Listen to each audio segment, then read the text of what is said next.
মৰমৰ ছাত্ৰ-ছাত্ৰীসকল তোমালোক সকলোকে আমাৰ এই চেনেলটোলৈ পুনৰবাৰ স্বাগতম জনাইছো। আজিৰ এই ভিডিঅ'টি ক্লাছ 7 ৰ গণোৎসৱৰ প্ৰথম পৰ্যায়ৰ 2024 চনৰ দ্বিতীয় দিনৰ সেট বিৰ অসমীয়াৰ মাধ্যমৰ সায়েন্সৰ যিখিনি কোৱেশ্চন আহিছিলে মই আনসাৰখিনি কৰি দিবলৈ চেষ্টা কৰিছো। ভিডিঅ'টি শেষলৈকে চাই থাকিবা। কোৱেশ্চন নম্বৰ 59 ৰ পৰা আহিছিলে সায়েন্সৰ কোৱেশ্চন। সালোক সংশ্লেষণ প্ৰক্ৰিয়াৰ বাবে পত্ৰহৰিত সূৰ্যৰ ৰশ্মি, কাৰ্বন ডাই অক্সাইড আৰু ডেছৰ প্ৰয়োজন।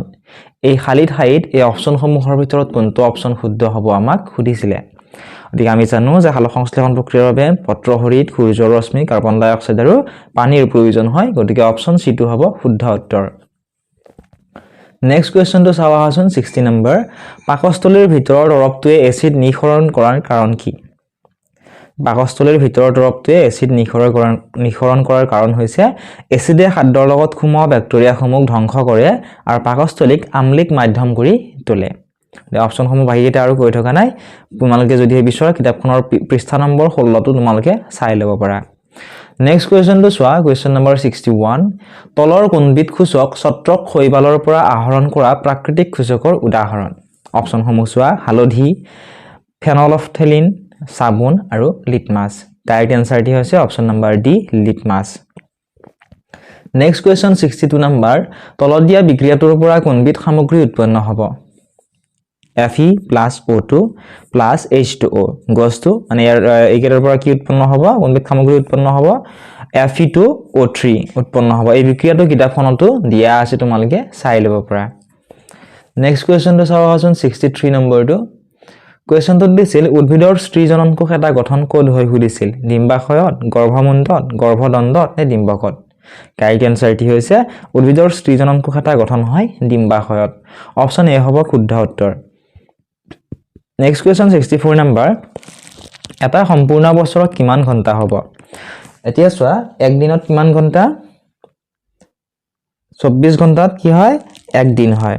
গতিকে এটা সম্পূৰ্ণ বছৰত কিমান ঘণ্টা সুধিছে। গতিকে চোৱা, আমি জানো যে 365 দিনত কি হয়?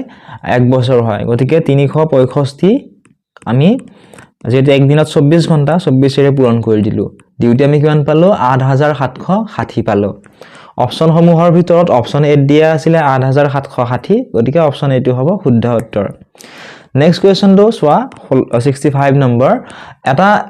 এক মিনিটত এজন পূৰ্ণবয়স্ক মানুহে জিৰণি অৱস্থাত গড় হিচাপে কিমান বাৰ উশাহ নিশাহ লয়? শুদ্ধ উত্তৰটি হৈছে অপচন নম্বৰ এ টো।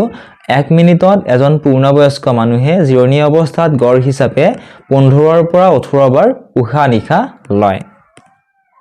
এতিয়া তোমালোকে নেক্সট কুৱেশ্যনটো চোৱা 66 নম্বৰ। খেতিপথাৰৰ পৰা সংগ্ৰহ কৰা মাটিৰ নমুনা এটাৰ মাজেৰে 300 মিলিলিটাৰ পানী অন্তঃস্ৰৱণ হ'বলৈ 50 মিনিট সময় লাগে। পানীৰ অন্তঃস্ৰৱণৰ হাৰটো নিৰ্ণয় কৰিব দিছিল। এতিয়া কি কৈছে? খেতিপথাৰৰ পৰা সংগ্ৰহ কৰা মাটিৰ নমুনা এটাৰ মাজেৰে 300 মিলিলিটাৰ পানী অন্তঃস্ৰৱণ হ'বলৈ কিমান মিনিট সময় লাগে? 50 মিনিট সময় লাগে।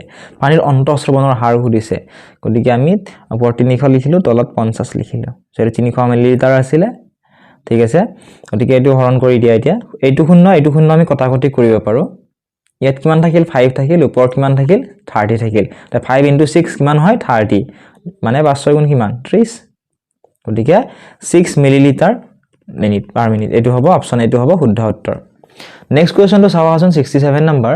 তলৰ বিকল্পসমূহৰ ভিতৰত কোনটো বিকল্পত থকা আটাইবিলাক গ্ৰীষ্মমণ্ডলীয় বৰ্ষাৰণ্য অঞ্চলৰ প্ৰাণীৰ অভিযোজনৰ বৈশিষ্ট্য? তোমালোকে কিতাপখনতো দিয়া আছে, তোমালোকে চাই ল'ব পাৰা। বৈশিষ্ট্যসমূহ হৈছে অতি সংবেদী শ্ৰৱণ শক্তি, তীক্ষ্ণ দৃষ্টিশক্তি আৰু দাঁত ছাল। অপচন এ হ'ব শুদ্ধ উত্তৰ। Question number 68। এডাল চুম্বকৰ কেইটা মেৰু থাকে? এডাল চুম্বকৰ কেইটা মেৰু থাকে? দুটা মেৰু। সেয়া হৈছে উত্তৰ মেৰু আৰু দক্ষিণ মেৰু। অপচন চি হ'ব কাৰেক্ট এনসাৰ।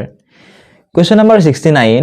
শীতকালি ৰাতিপুৱা গছৰ পাতবিলাকত কিয় সৰু সৰু পানীৰ টোপাল ওলমি থাকে? গতিকে আজিকালি শীতকাল চলি আছে, ঠাণ্ডাৰ দিন চলি আছে, আৰু ৰাতিপুৱা গছৰ পাতবিলাকত চাবাচোন তোমালোকে সৰু সৰু পানীৰ টোপাল ওলমি থাকে। ইয়াৰ কাৰণটো কি সুধিছে? গতিকে ইয়াৰ কাৰণটো হৈছে বাষ্পীভৱনৰ বাবে। অপচন বি হ'ব শুদ্ধ উত্তৰ। Next question 70 number. পাতখুটা পাবলৈ পাতপলু প্ৰতিপালন কৰা বা পোহাক কি বুলি কোৱা হয়? পাতখুটা পাবলৈ পাতপলু প্ৰতিপালন কৰা বা পোহাক ৰেচম শিল্প বুলি কোৱা হয়। অপচন বি হ'ব শুদ্ধ উত্তৰ। কুৱেশ্যন নম্বৰ 71টো চাও আহাচোন। ৰাসায়নিক সাৰৰ অত্যাধিক ব্যৱহাৰে মাটিক আমলিক কৰি তোলে এই আমলিক মাটিক খেতিৰ বাবে উপযোগী কৰি তুলিবলৈ তলৰ কোনবিধ দ্ৰব্যৰে উপচাৰ কৰি উৎকৰ্ষ সাধন কৰা হয় অপচন দিছিল এ বুৰাচুন বি লৱণ সি হাইড্ৰক্লৰিক এচিড ডি জৈৱ পদাৰ্থ ইয়াৰ উত্তৰটো তোমালোকে কমেন্ট বক্সত জনাবা যদি নোৱাৰা তেতিয়াও জনাবা কমেন্ট বক্সতে মই শুদ্ধ উত্তৰটো দি দিম তোমালোকে চাই ল'ব পাৰিবা নেক্সট কোৱেশ্চনটো চাও 72 নম্বৰ পানী আৰু বায়ু তাপৰ কু পৰিবাহী তেনেহলে এনে পদাৰ্থবোৰৰ মাজেৰে তাপৰ সঞ্চালন কেনেকৈ হয় পানী আৰু বায়ু কি হয় তাপৰ কু পৰিবাহী গতিকে তেনেহলে এই পদাৰ্থবোৰ মাজেৰে তাপৰ সঞ্চালন হয় কেনেদৰে পৰিচলন প্ৰক্ৰিয়াৰ যোগেদি অপচন বি হ'ব শুদ্ধ উত্তৰ এতিয়া নেক্সট কোৱেশ্চনটো চোৱা 73 নম্বৰ এটা চোৱা ওপৰত চিত্ৰত দেখুৱা বৈদ্যুতিক বৰ্ধনীৰ বৰ্ধনী চিত্ৰটো হ'ল বৈদ্যুতিক বৰ্ধনীৰ বৰ্ধনী চিত্ৰটো সুধিছে গতিকে এইটো হ'বই নোৱাৰে কাৰণ এইটো এনেকৈ আছে এইটো হ'বই নোৱাৰে এইটো হ'ব নোৱাৰে এইখিনিত ভুল আছে চোৱা কিন্তু এইটো হ'ব শুদ্ধ উত্তৰ অপচন বি হ'ব কাৰেক্ট আনসাৰ ঠিক আছে নেক্সট কোৱেশ্চনটো চোৱা 74 নম্বৰ ওপৰৰ চিত্ৰত x y আৰু z এ মানুহৰ ৰেচন তন্ত্ৰৰ কোন কেইটা অংগক সূচাইছে ইয়াত চোৱা এটা চিত্ৰ দিয়া আছে ইয়াত কাৰ চিনেৰে লিখা আছে x y z চিহ্নিত কৰি দিছে ইয়াত x y আৰু z এ মানুহৰ ৰেচন তন্ত্ৰৰ কোন কেইটা অংগক সূচাইছে x মানে কি এটো বৃক্ক এইটো হৈছে কি বৃক্ক y কি সূচাইছে শিৰা আৰু z এ কি সূচাইছে মূত্ৰাশয় অপচন সি হ'ব শুদ্ধ উত্তৰ এতিয়া নেক্সট কোৱেশ্চন চোৱা 75 নম্বৰ তলৰ কোনটো উক্তি বিজুলী ঢেৰেকনিৰ সৃষ্টিৰ সৈতে জড়িত বিজুলী ঢেৰেকনিৰ সৃষ্টিৰ সৈতে জড়িত উক্তিটো হৈছে ঊৰ্ধ্ব অপচন বি টো শুদ্ধ ঊৰ্ধ্বগামী পানীৰ কণিকা আৰু অধোগামী বায়ুৰ দ্ৰুত চলনৰ ফলত বিজুলী আৰু শব্দৰ সৃষ্টি হয় অপচন বি হ'ব শুদ্ধ উত্তৰ কোৱেশ্চন নম্বৰ 76 তলৰ কোনবিধ প্ৰাণী বৰ্ষাৰণ্য অঞ্চলত পোৱা যায় অপচন দিছিল এ মেথুন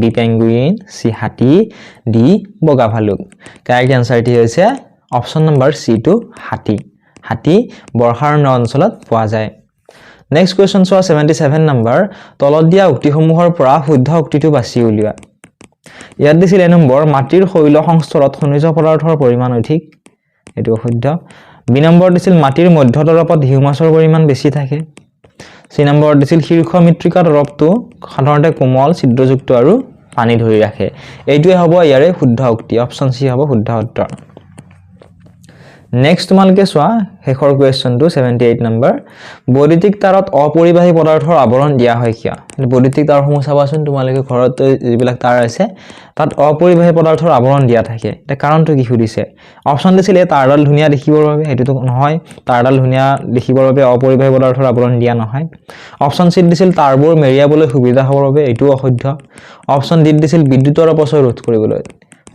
হেতু অশুদ্ধ অপচন বি হ'ব শুদ্ধ উত্তৰ মানুহে কেতিয়াবা স্পৰ্শ কৰিলে যাতে অঘটন নঘটে সেই কাৰণে বৈদ্যুতিক তাৰসমূহত অপৰিবাহী পদাৰ্থৰ আৱৰণ দিয়া হয় অপচন বি হ'ব শুদ্ধ উত্তৰ গতিকে আশা কৰিছো ভিডিওটো চাই তোমালোকে উপকৃত হৈছা যদি ভাল পাইছা ভিডিওটো লাইক কৰি দিয়াৰ লগতে চেনেলটো সাবস্ক্ৰাইব কৰি দিবলৈ নাপাহৰিবা পিডিএফ সমূহ যদি লাগে ডেসক্ৰিপচনত দিয়া লিংকসমূহত ক্লিক কৰি আমাৰ Facebook page WhatsApp channel Telegram চেনেলত ফলো কৰি ল'বলৈ নাপাহৰিবা একেবাৰে ফ্ৰী হয় সকলোবোৰ লিংক ডেসক্ৰিপচনতে দি থোৱা আছে